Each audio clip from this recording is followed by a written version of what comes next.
I've replayed that moment 1,000 times in my head. The way her headlights swept across our front lawn as she turned. Not into our driveway, but into the one next door. The way she killed the engine quickly, like she was trying not to make noise. The way she walked up to that door with a familiarity that turned my stomach inside out. My name is Nathan Calloway, and I'm going to tell you exactly what happened the night my marriage died, and what came after. We had been married for 11 years. 11 years of building something together, brick by brick, argument by argument, vacation by vacation, dream by dream. Clara and I met in our mid-20s at a mutual friend's backyard barbecue. She was wearing a yellow sundress and laughing at something someone had said, and I remember thinking that I had never seen anyone laugh like that, with their whole body, unself-conscious, completely present.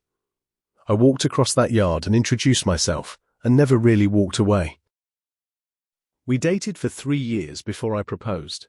We bought our house in the suburbs of Columbus, Ohio, when we were 31. We tried for children for a while, had some heartbreak along the way, and eventually made peace with a life that was just the two of us, a rescue dog named Biscuit, and a garden that Clara tended with more dedication than I ever gave it credit for. We had a good life. I want to make that clear, because what happened later didn't erase what came before, and I've had to remind myself of that constantly. Things started shifting about 2 years before that night.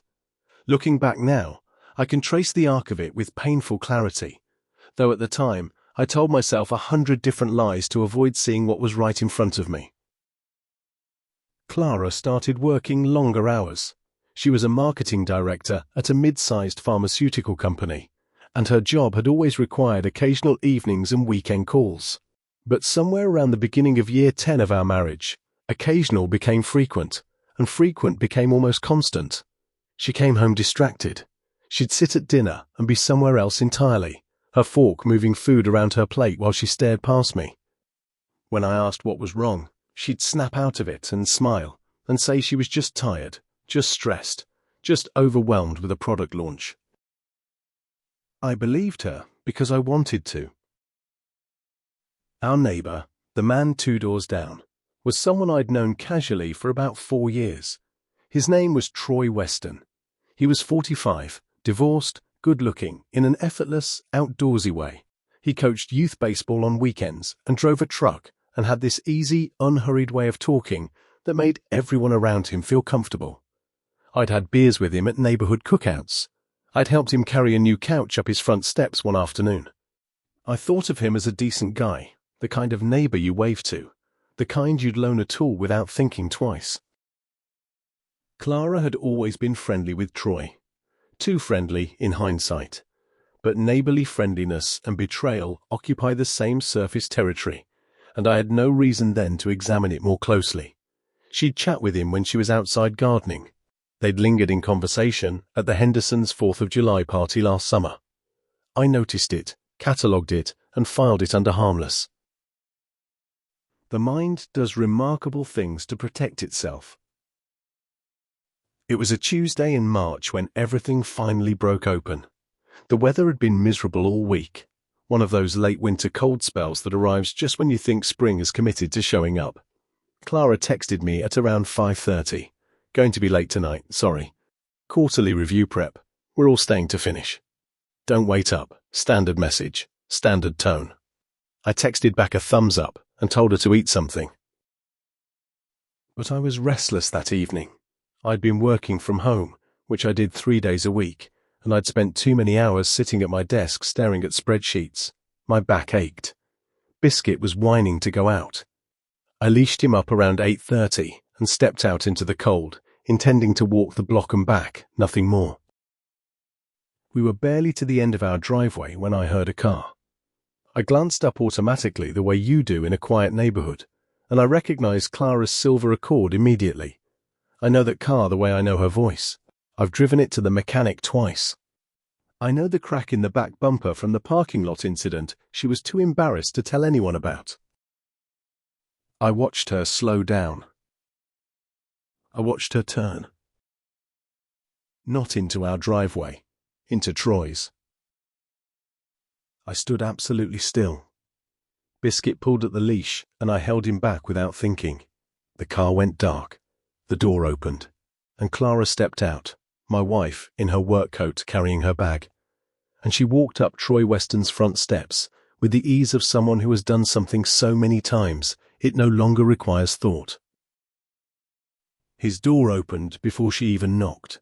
He was expecting her. She went inside.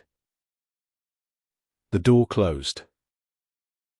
I stood on the sidewalk in the cold for what must have been 5 full minutes. Biscuit eventually sat down beside me and looked up with those patient brown eyes. My mind was completely blank. Not the peaceful kind of blank, the kind that comes right before something enormous crashes down on you, the moment before impact. Then I walked back inside our house. I sat in the kitchen. I didn't turn any lights on. The refrigerator hummed. Somewhere down the street, someone's wind chimes moved in the cold. I sat there in the dark and I thought about the last 2 years of my life, and I began the exhausting, devastating work of reinterpreting everything. Every late night. Every quiet dinner. Every time she'd angled her phone away from me without me consciously registering it.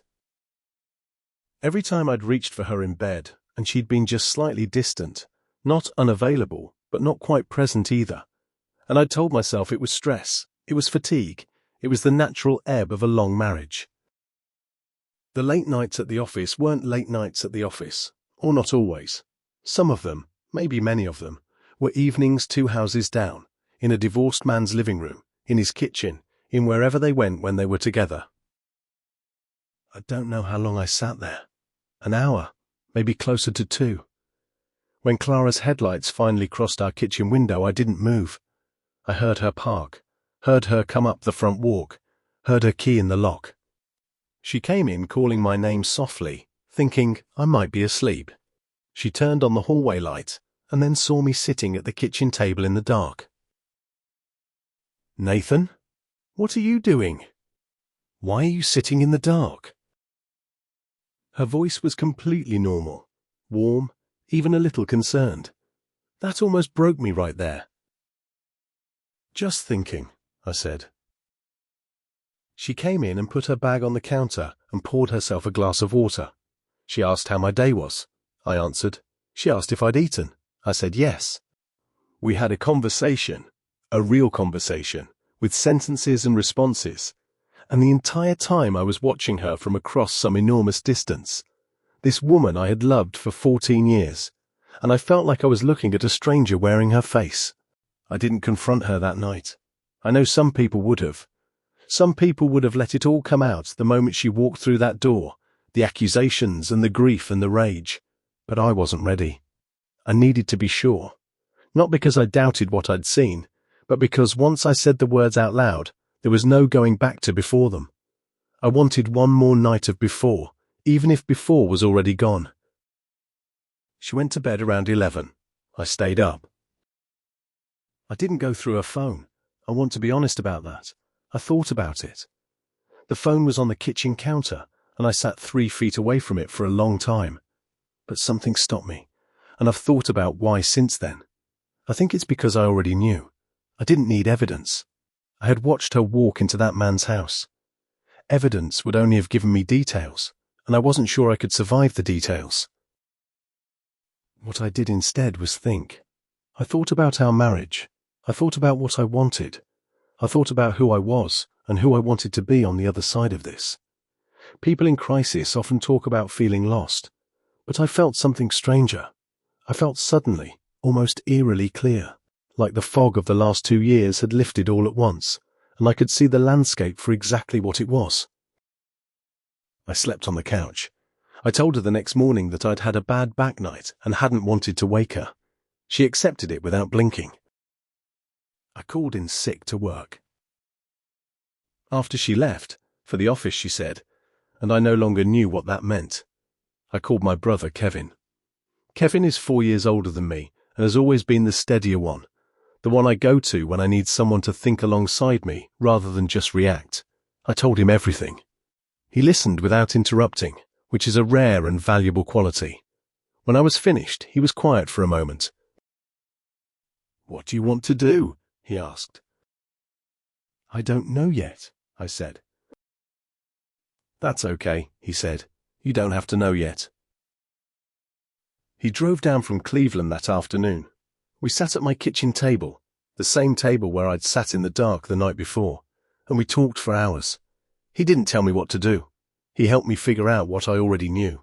And what I already knew was that I couldn't unknow what I had seen, and that even if I tried to save the marriage, even if Clara ended things with Troy tomorrow and begged my forgiveness, I would spend the rest of my life standing at our kitchen window, watching her pull into the neighbor's driveway every time she was 5 minutes late coming home. That isn't a marriage. That's a sentence. I asked Kevin if he thought I should try anyway.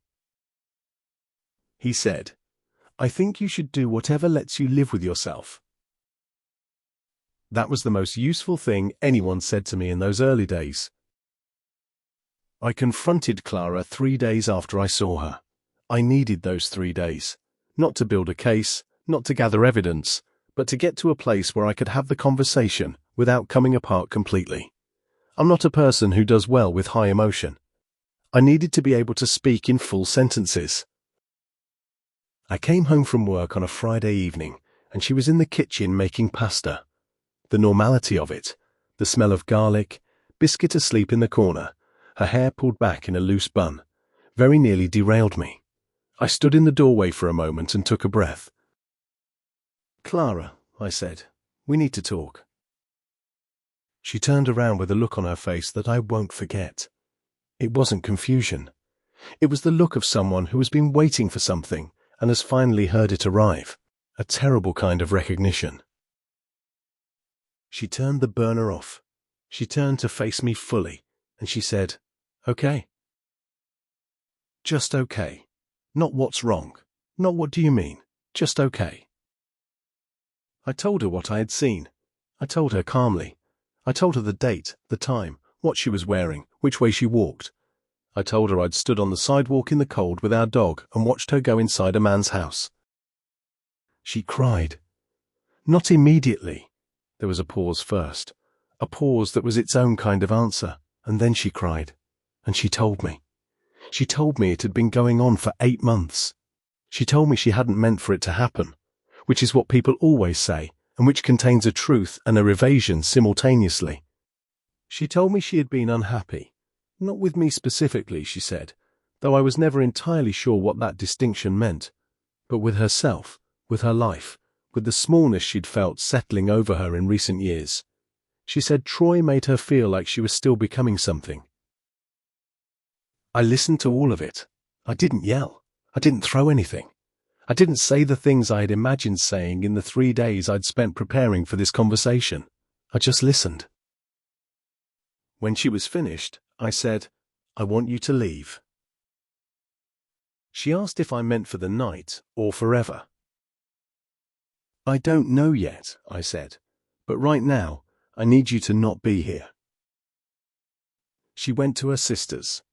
I sat alone in the house with Biscuit and the leftover smell of garlic and uncooked pasta, and I allowed myself, for the first time, to grieve. I mean, really grieve. Not the contained, organized grief I'd been managing for 3 days, but the ugly, formless kind that doesn't look like anything you've ever seen on television. I sat on the kitchen floor with my back against the cabinet and Biscuit pushed his way into my lap, all 40 pounds of him, and I let him stay there. The weeks that followed were the hardest of my life. I don't want to minimize them or skip over them in a way that makes the healing look easier than it was. There were mornings I couldn't get out of bed until 9 o'clock. There were evenings I drove past Troy's house, not to do anything, just because I couldn't help it, the way you press on a bruise. There was a period of about 3 weeks where I barely ate anything that required actual cooking, living on takeout containers and cereal and coffee. Clara and I tried couples counseling. I want to be honest about that too. We saw a therapist named Dr. O.C. for 6 sessions, and he was thoughtful and skilled. And in the end, we both arrived at the same conclusion independently, that we were grieving a marriage that had already ended rather than trying to save one that still existed.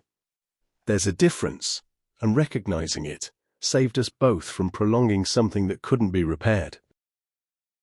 We filed for divorce 4 months after that night on the sidewalk.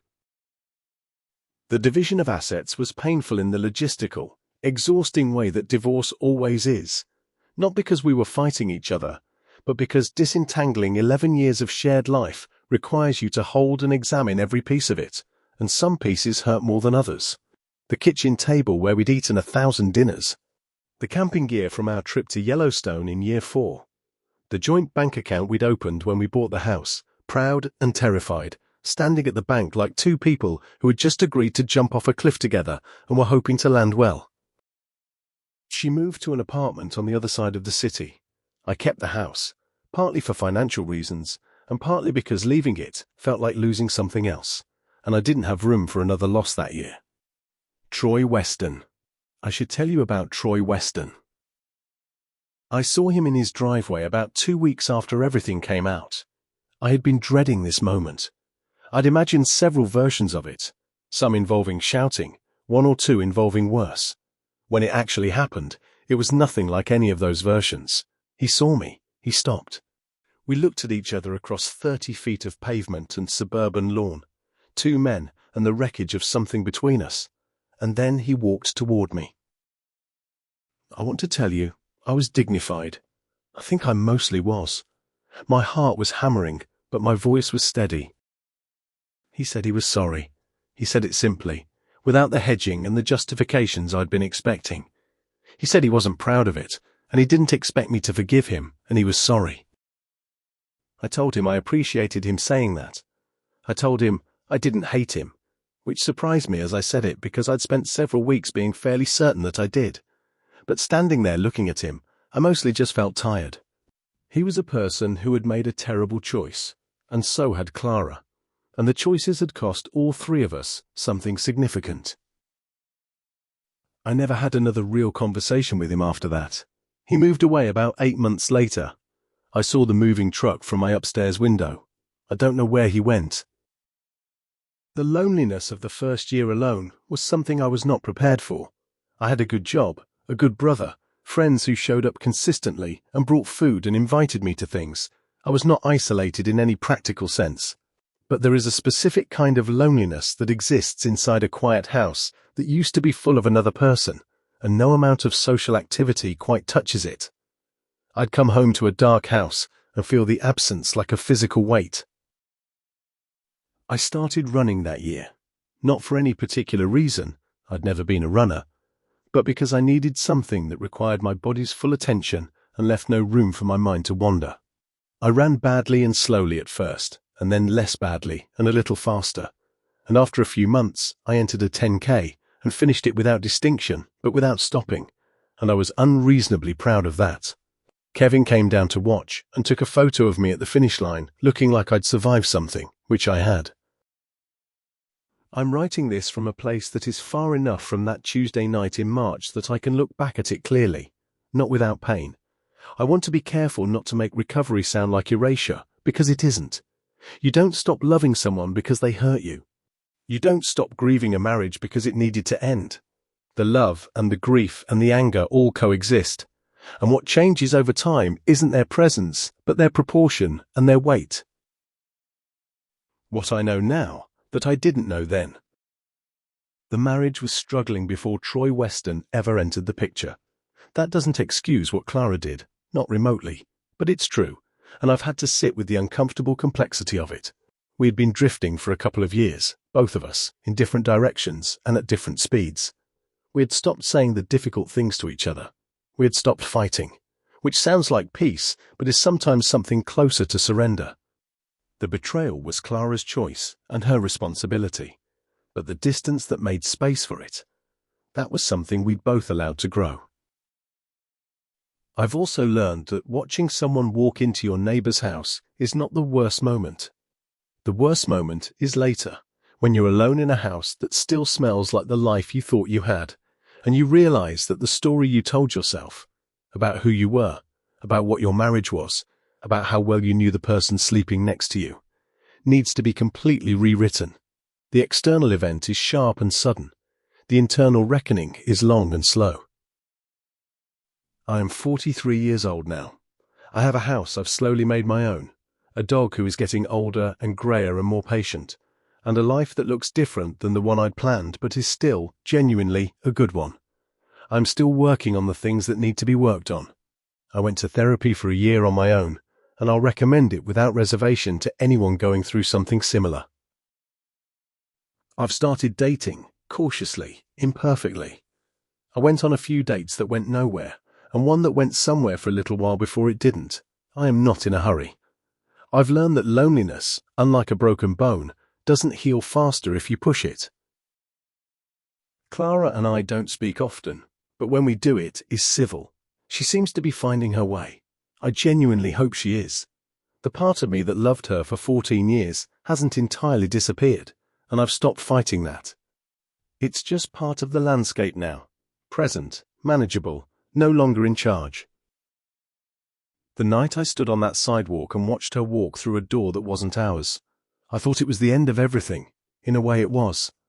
But ends and beginnings share the same geography, and somewhere in the year that followed, without my fully noticing it, something new had started growing in the wreckage. I don't have a tidy conclusion for you. Life doesn't work that way, and anyone who tells you it does is selling something. What I have is this: I am still here. I got up every morning even when I didn't want to. I ran badly in a 10K and finished it. I sat on my kitchen floor with a dog in my lap and cried until I couldn't anymore, and then I got up and made coffee. That's the whole story. Not the one I planned on telling, but mine.